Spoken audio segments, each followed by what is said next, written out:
Deutéronome, chapitre 5. Moïse convoqua tous les Israélites et leur dit: Écoute, Israël, les prescriptions et les règles que je vous fais entendre aujourd'hui. Apprenez-les et mettez-les soigneusement en pratique. L'Éternel, notre Dieu, a conclu une alliance avec nous à Horeb.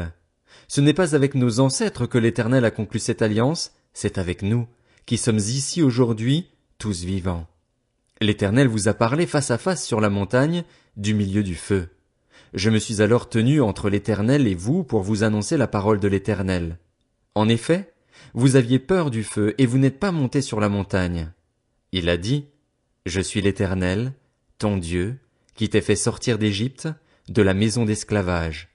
Tu n'auras pas d'autre Dieu devant moi. Tu ne te feras pas de sculpture sacrée ni aucune représentation de ce qui est en haut dans le ciel, en bas sur la terre et dans l'eau plus bas que la terre. Tu ne te prosterneras pas devant ces choses et tu ne les serviras pas, car moi, l'Éternel, ton Dieu, je suis un Dieu jaloux.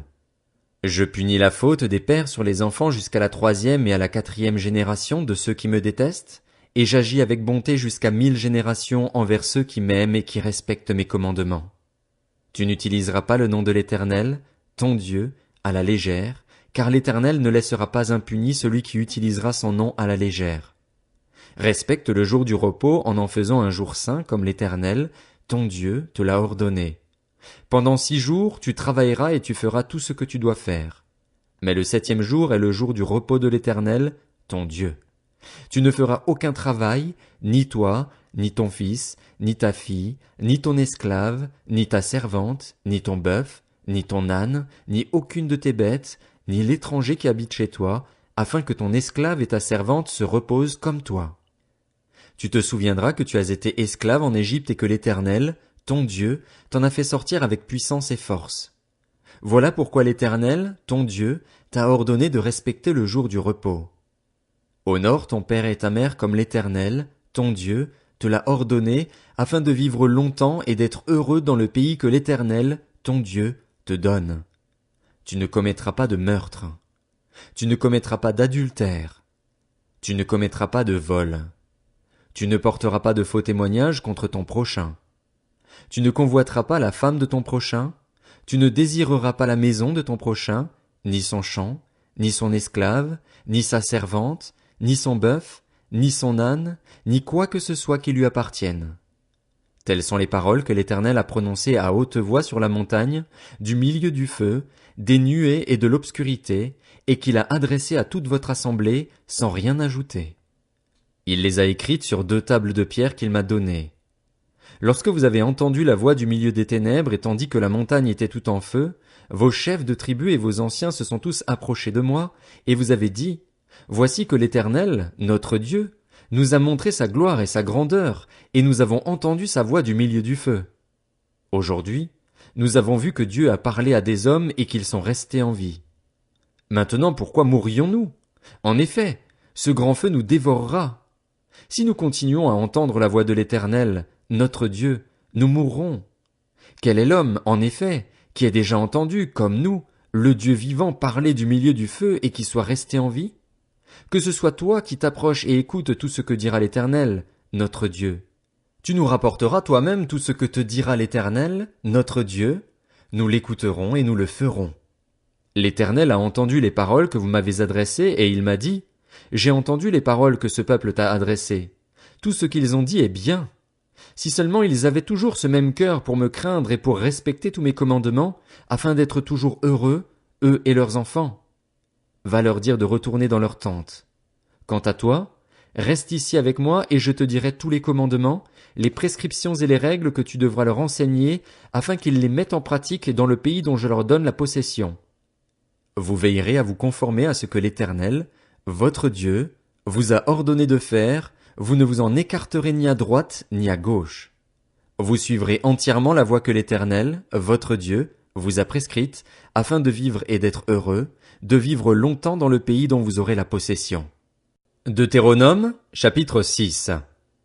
Voici les commandements, les prescriptions et les règles que l'Éternel, votre Dieu, a ordonné de vous enseigner afin que vous les mettiez en pratique dans le pays dont vous allez prendre possession, afin que tu craignes l'Éternel, ton Dieu, en respectant tous les jours de ta vie, toi, ainsi que ton fils et ton petit-fils, toutes ces prescriptions et tous ces commandements que je te donne, et afin que tu vives longtemps. Tu les écouteras donc, Israël, et tu veilleras à les mettre en pratique afin d'être heureux et de devenir très nombreux, comme te l'a dit l'Éternel, le Dieu de tes ancêtres, en te promettant un pays où coule le lait et le miel. Écoute, Israël, l'Éternel, notre Dieu, est le seul Éternel. Tu aimeras l'Éternel, ton Dieu, de tout ton cœur, de toute ton âme et de toute ta force. Les commandements que je te donne aujourd'hui seront dans ton cœur. Tu les répéteras à tes enfants. Tu en parleras quand tu seras chez toi, quand tu seras en voyage, quand tu te coucheras et quand tu te lèveras. Tu les attacheras à tes mains comme un signe et ils seront comme une marque entre tes yeux. Tu les écriras sur les montants de la porte de ta maison et sur les portes de tes villes. L'Éternel, ton Dieu, va te faire entrer dans le pays qu'il a juré à tes ancêtres, à Abraham, Isaac et Jacob, de te donner.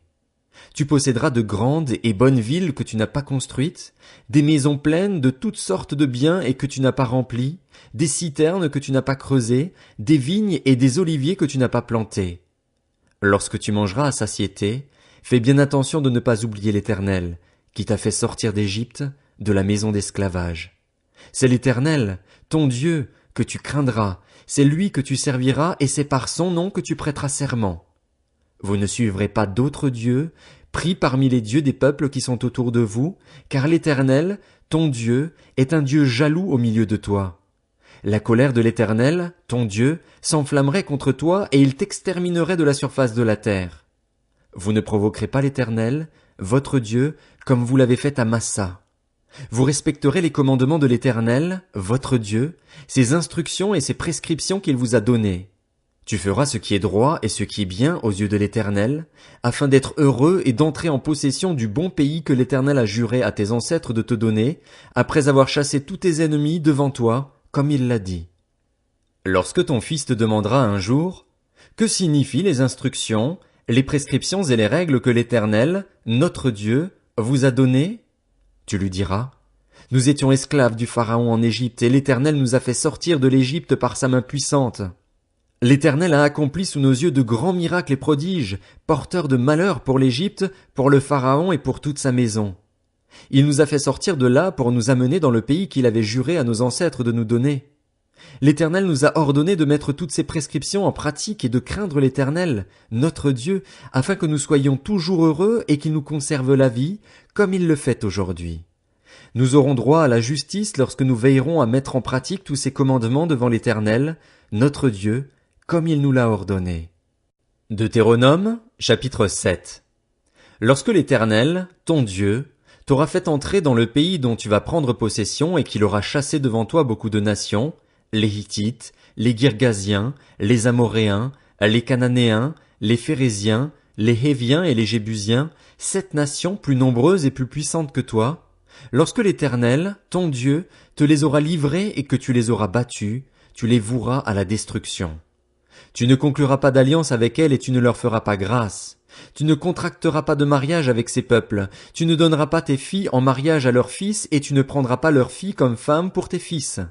En effet, ils détourneraient tes fils de moi et ils serviraient d'autres dieux.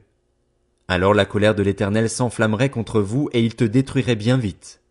Voici, au contraire, comment vous agirez envers eux. Vous démolirez leurs autels, vous briserez leurs statues, vous abattrez leurs poteaux sacrés et vous livrerez aux flammes leurs sculptures sacrées. Tu es un peuple saint pour l'Éternel, ton Dieu. L'Éternel, ton Dieu, t'a choisi pour que tu sois un peuple qui lui appartienne parmi tous les peuples qui sont à la surface de la terre. Ce n'est pas parce que vous dépassez tous les peuples en nombre que l'Éternel s'est attaché à vous et vous a choisi. En effet, vous êtes le plus petit de tous les peuples. Mais c'est parce que l'Éternel vous aime, parce qu'il a voulu tenir le serment qu'il avait fait à vos ancêtres, qu'il vous a fait sortir par sa main puissante et vous a délivré de la maison d'esclavage, de la main du Pharaon, roi d'Égypte. Sache donc que c'est l'Éternel, ton Dieu, qui est Dieu. Ce Dieu fidèle garde son alliance et sa bonté jusqu'à la 1000e génération envers ceux qui l'aiment et qui respectent ses commandements. En revanche, il rend directement leur dû à ceux qui le détestent et il les fait périr. Il ne tarde pas à agir envers celui qui le déteste, il lui rend directement son dû. Ainsi, respecte les commandements, les prescriptions et les règles que je te donne aujourd'hui, mets-les en pratique. Si vous écoutez ces règles, si vous les respectez et les mettez en pratique, l'Éternel, ton Dieu, gardera envers toi l'alliance et la bonté qu'il a promise avec serment à tes ancêtres. Il t'aimera, il te bénira et te multipliera. Il bénira tes enfants, le produit de ton sol, ton blé, ton vin nouveau et ton huile, les portées de ton gros et de ton petit bétail, dans le pays qu'il a juré à tes ancêtres de te donner. Tu seras béni plus que tous les peuples. Il n'y aura chez toi ni homme ni femme stérile, ni bête stérile parmi les troupeaux. L'Éternel éloignera de toi toute maladie. Il ne t'enverra aucune des mauvaises maladies d'Égypte que tu connais, mais il en frappera tous tes ennemis. Tu supprimeras tous les peuples que l'Éternel, ton Dieu, va te livrer, ton regard sera sans pitié envers eux. Tu ne serviras pas leur Dieu, car ce serait un piège pour toi. Peut-être diras-tu dans ton cœur, ces nations sont plus nombreuses que moi. Comment pourrais-je les chasser? N'aie pas peur d'elles. Souviens-toi de ce que l'Éternel, ton Dieu, a fait au Pharaon et à toute l'Égypte. Souviens-toi des grandes épreuves que tes yeux ont vues, des miracles et des prodiges, de sa force et sa puissance lorsqu'il t'a fait sortir d'Égypte. C'est ainsi que l'Éternel, ton Dieu, agira envers tous les peuples que tu redoutes. L'Éternel, ton Dieu, enverra même les frelons contre eux, jusqu'à la disparition des survivants et de ceux qui te seraient cachés. Ne sois pas effrayé à cause d'eux, car l'Éternel, ton Dieu, est au milieu de toi. Il est un Dieu grand et redoutable. L'Éternel, ton Dieu, chassera peu à peu ces nations loin de toi. Tu ne pourras pas les exterminer rapidement, sinon les bêtes des champs deviendraient trop nombreuses à ton détriment. L'Éternel, ton Dieu, te livrera ces nations et il les mettra complètement en déroute jusqu'à leur destruction. Il livrera leurs rois entre tes mains et tu feras disparaître leur nom de dessous le ciel. Aucun d'eux ne pourra te résister jusqu'à ce que tu les aies détruits. Vous livrerez aux flammes les sculptures sacrées de leurs dieux. Tu ne convoiteras pas et tu ne prendras pas pour toi l'argent et l'or qui sont sur elles, de peur que ces choses ne deviennent un piège pour toi. En effet, elles sont en horreur à l'Éternel, ton Dieu. Tu n'introduiras pas d'objet abominable dans ta maison afin de ne pas être, comme cet objet, sous la menace d'une destruction. Tu l'auras en horreur, ce sera pour toi une abomination, car c'est un objet voué à la destruction.